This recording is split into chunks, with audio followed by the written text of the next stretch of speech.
Thank you, Mr. Chairman.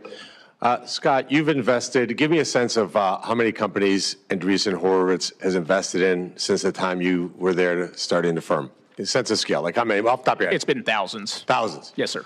Has any company you've ever invested in, where you actually put your private capital and your partner's capital in, ever been run the way the United States government is run in terms of excessive cost, inefficiency, bureaucracy, and ineptitude? Well, thank you, Senator. We certainly have had CEOs who sometimes have different skill sets in some of these areas, but certainly as an investor, one of the things we focus on as board members is ultimately, return on investment. And what that means in the private sector is, do we have somebody who understands what they're spending, why they're spending, what they're getting out of that? And we've certainly had times where those CEOs have had to make changes, unfortunately, in employment and otherwise, in order to affect those outcomes. Do you think $2 trillion a year in deficits, paying $1 trillion a year in interest is a sustainable path? No, Senator, and obviously, as you and I have talked, and as I reiterated my opening statement today, I believe we are on an unsustainable fiscal path, and I think we need to help the American people understand that, just as they do with their own checkbooks, that the federal government needs to be held to the same standards. And who's going to pay the price? Like, if you say unsustainable path, like, who pays the price? Is it people of our generation, 30-year-olds like you and I? Who pays the price for this ineptitude? No, sir. Ultimately, look, what we are doing is effectively creating an unsurmountable debt for, our children, our grandchildren, and future generations. And it's just fundamentally unfair, and it's something that I do believe we need to address. So the status quo is just no longer acceptable. Is that fair? Yes, Senator. And then going back to the Office of Personnel Management, you, again, thousands of companies. I ran and owned several companies myself prior to being here. How many companies have you ever seen, like in your entire career, where 69% of the employees are rated above average? Give me a sense of how many. Yeah, I've never seen a company that's been successful that has that level of rating.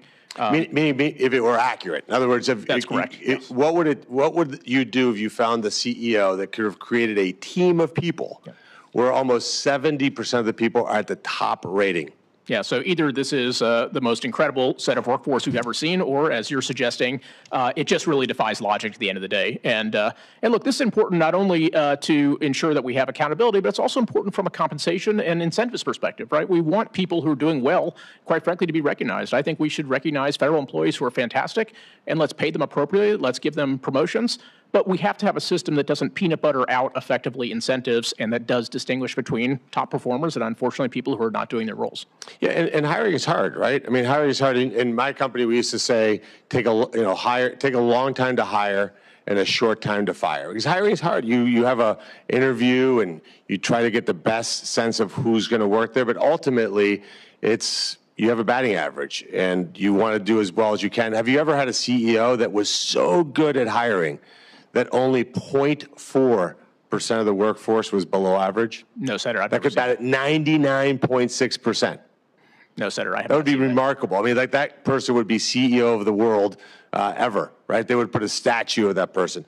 So we have to fix that, right? Because nothing's worse in an organization than working with inept people. Because if you're a high performer and you're surrounded by people that aren't pulling their weight, aren't doing the job they're supposed to do, it's insanely demoralizing. Would you agree with that? I agree. And if I could just, Senator, I mean, look, I think you're exactly right, which is this is an issue of fairness to the people who are actually doing great work. So this is not a demonization, quite frankly, of the workforce.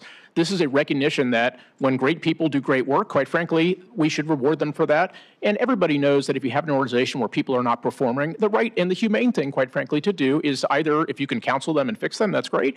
But if they can't perform, it is to go have them do some other place where they can actually exercise their appropriate skills. Well, thank you, Scott. I look forward to confirming you. Thank you for doing this. I'm sure there's a lot of other things in your life that you could do than this. So thank you for serving your country. Thank you.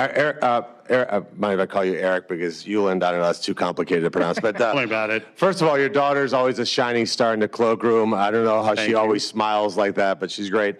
Real briefly, in 20 seconds or less, do you think it's fair that the taxpayers of this country do not know that we have people here in Washington, D.C.